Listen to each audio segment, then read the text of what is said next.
After the initial shock of willing a new Double Dragon game into existence by covering it way too much a few months back, I started to calm down, began to analyze the new trailer, looked into its developer, the Streets of Red devs, and really thought about what one needs to do to bring Double Dragon back into the limelight once again. Usually, the answer to such a question is to take the same familiar settings and characters and start laying in fresh new elements until you strike that balance between both old and new, and that's exactly what Modus Games and Secret Base have attempted here with their take on the wacky post-apocalyptic hell world of Jimmy and Bimmy. So I'll be exploring how they did that, where I think they succeeded, and where a little more work needs to be done, as I review Double Dragon Gaiden! Rise of the Dragons! What Secret Base decided to do here was a full reboot of the franchise, which, despite there already being a bunch of reboots and remakes of Double Dragon, is still the appropriate choice, as the series just has too much old baggage. Gaiden brings back the post-nuclear war NYC setting, which personally I greatly prefer compared to the semi-normal worlds that you saw in Double Dragon 3, Super, and to a far lesser extent, Neon. Here, Billy and Jimmy are younger practitioners of Sosetsu Ken, looking to prove themselves in their first big battle, and were trained under the watchful eye of Matin, a brand new character that's the master splinter of this new story. Marion is thankfully no longer the traditional damsel in distress. I think we can all move past that by now. But even with that said, the story does kick off with her being injured and brought back to the Dragon Dojo by New York City's new and current mayor, whom I don't remember voting for. He then enlists the four heroes to take on the numerous gangs that have been running roughshod over the city, which gang roll call time! First up, we have the Killers, a bunch of gun-crazed punks who are led by someone most Double Dragon fans should recognize, Machine Gun Willie. Next up, we have the Triangle, who are all about them ancient Egyptian gods, a really fun reference to Double Dragon 3, and are headed up by Anubis, who has a mystical staff that... it's just made out of spare car parts. Those of you out there that have played Super Double Dragon will recognize our next boss, Duke, who leads the Dastardly Royals. And we'll never be royals.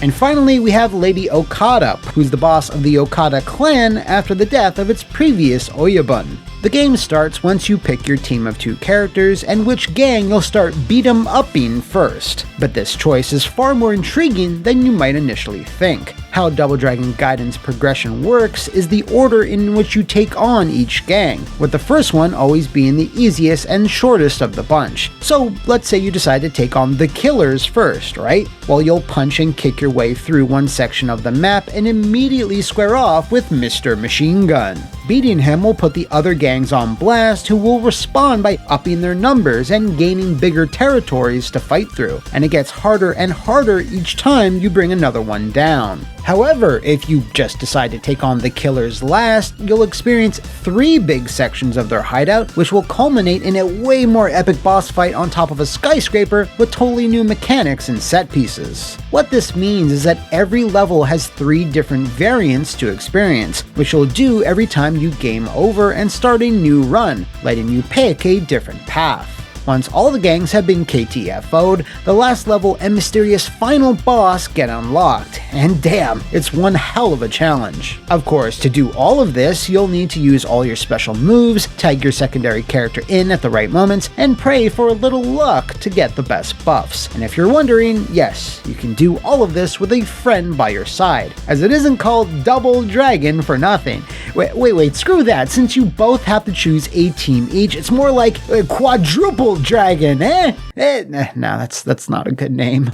Anyway, with all that out of the way, let's move on to what I thought kicked ass about this newest entry in the franchise, and then what I felt needed a bit more polish. As I stated in my preview a few weeks back, I really enjoyed how the progression system works. As each gang's territory gets introduced with more and more sections, additional routes and secret rooms start popping up, making them pretty fun to explore as you get rewarded with power-ups and money, which gives the levels a slightly more open feel than the straightforward hallways seen in past titles. What's more is that each stage has its own identity and unique flourishes, such as the Okada's hideout starting in a casino and then going into a mine before spiraling up a treacherous mountain pass. Meanwhile, the Royals can be found through a subway, into some warehouses, and finally on the back of a speeding train.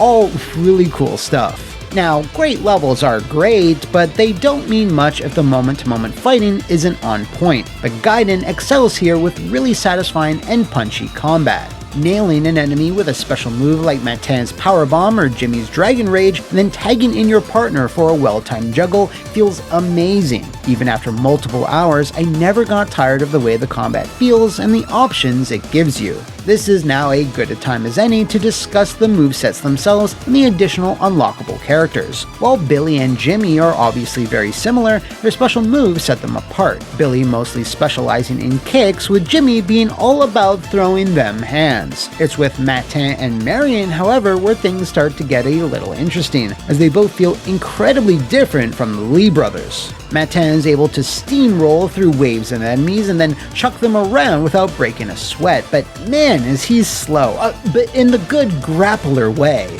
Marion is unlike any brawling protagonist I've ever seen and feels more like a gun-based fighting game character like, say, Chris in Marvel 3 than anything else, whipping out pistols, mines that suck enemies in towards her, and even shooting the occasional rocket. She's really fun to mess around with, and while obviously a very different take on the character from what we saw in River City Girls, I appreciate them both. Just absolute queens. As you play through the game, you earn tokens which you can then redeem for additional content, but when I published my preview, I hadn't yet unlocked all the villains, which was something I was really curious about because I wasn't sure they would have fully fleshed out movesets. I am so glad to report they very much do. Abobo, Linda, Chin, and Burnov play vastly different from the rest of the cast. For example, Linda uses both her whip and a knife, so she can't pick up weapons dropped from enemies because she's already armed to the teeth. She can't grab either, but that's okay because she has a crazy fun knife twirl instead.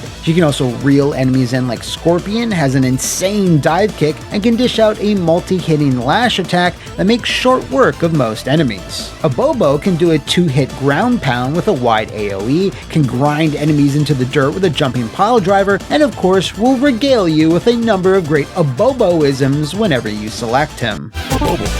All of these characters have different stats and speeds as well, so Abobo starts off with more overall HP, but his super slow speed helps balance that out. The 4 gang bosses and the final boss make up the rest of the extras, but they're crazy expensive to unlock, as they should be, because they very much have boss movesets, like SNK style boss movesets. Overall, I was really impressed with all the work and nuance Secret Base put into every single character, as I honestly thought they were going to have like one basic attack string and a single special move, so I was very happy to be wrong. I think this is one of Gaiden's strongest elements. There's just so many fighters to unlock and master, and they've all been super dope to play as so far. It would be really cool if Secret Base and Modus could release more via DLC, as there's still a few characters from Double Dragon lore, I'm looking at you Renzo, that'll make for great additions. Now, I know some of you scoff when I mention this in my preview, but yes, Rise of the Dragons has some rogue-lite elements, but again, I have to emphasize how unobtrusive it all feels. Whenever you finish a sub-level from one of the main stages, you can select one random upgrade from a pool of 5, and there's a ton of them, but you can more or less opt out of this by just going with more money or additional tokens instead. Death is handled differently as well, but not so different that it actually feels roguelike. As long as you have enough in-game cash that you earn by playing well, you can continue right from where you died, but if your wallet's a little light, you can either restart back from the last checkpoint or delete your progress entirely, which lets you cash out all the tokens you've earned. And that's pretty much it. Aside from being able to tweak these elements with this screen here, you'll be playing a pure brawler 90% of the time, and I think it makes the game far more addictive than it would be otherwise. Finally, I have to give props to the game's OST and its composers, cause it's just so goddamn good. I feel that stellar music is paramount to any beat 'em up worth its salt, and everyone at Secret Base absolutely understood that assignment. Great remixes of tunes from the past, tons of energy, incredibly catchy, it's just an absolute delight to hear, so please release this stuff both digitally and physically, I'm begging you here.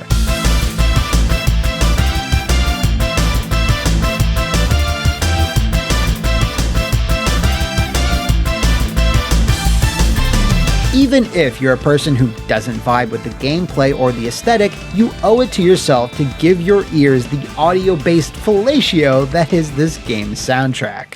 There are some things in Gaiden, however, I didn't enjoy as much, although a lot of these are more akin to personal preference than anything else. The first is that the game very much keeps the story a background element. You get one fairly basic cutscene at the start, one when you unlock the last gang territory, the ending, and that's it. I don't know why, but I love it when the older Double Dragon games had a bunch of conversations with bosses, like in the GBA remake, or the amazing animated cutscenes from the PC Engine version. Here you get maybe like 2 quick lines from each boss right before you fight them, with your heroes remaining awkwardly silent throughout, and I think that's just a bit of a missed opportunity. Some snappy lines and a bit of a back and forth between Jimmy and Abobo, or say Marion and Burnov, could have added to the overall charm of the game. Now, of course, not everyone loves prominent stories in beat-em-ups, and that's totally fine. You could have had a more narrative-heavy version of the campaign and label it story mode, and then strip that stuff out and call it arcade mode.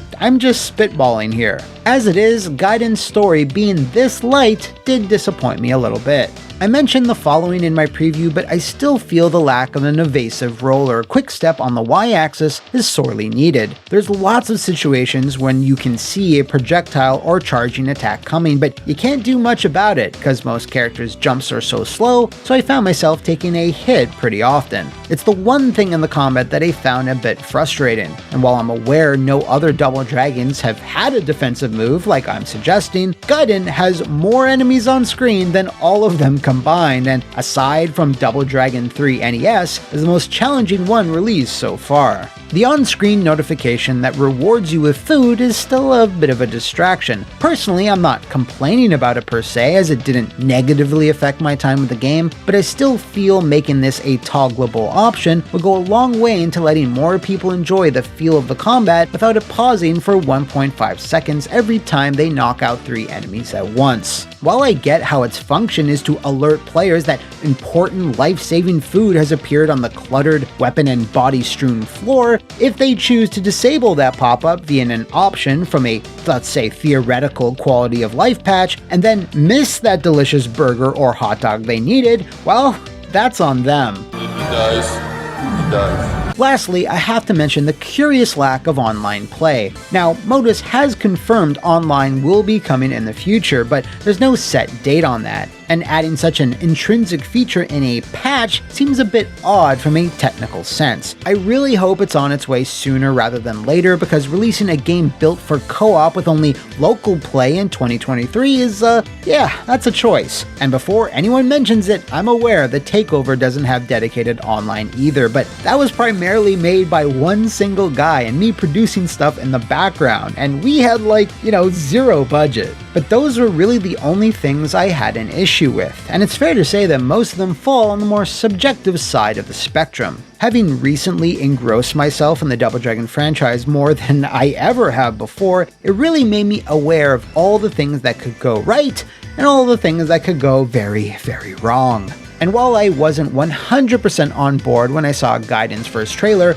I was nevertheless excited over its potential. And I'm really happy to see Arxis has been steadily supporting the franchise with 3 distinct takes on the Lee brothers since they took ownership of them. There was the retro to a fault throwback sequel, the wacky non-canon cameos, and now an entirely fresh take in a rebooted universe. While this echoes the wildly different ports, spin-offs, and associated aesthetics from the mid-90s history of the series, I think nowadays people have enough media savvy to know what's what. And with Gaiden leading the charge right now, the future seems brighter than ever for the advancement of Sosetsu Ken Karate. Overall, I think Modus and Secret Base have done good by the series' legacy, updating things enough to feel fresh while retaining the pace, special moves, and lots of recognizable characters that fans have come to love. I really do hope the post-launch support remains steady and that the online play arrives soonish and is solid enough to provide a playable experience. For now though, I'm very happy to award Double Dragon Gaiden Rise of the Dragons 4 Bimmy Lees out of 5. And if you'd like me to review more games, beat 'em ups, fighters, softcore dating sims, whatever, do let me know in the comments below or contact me via any of the social medias you see now on your screen. And remember dragons, you gotta stay strong, humble, never bragging.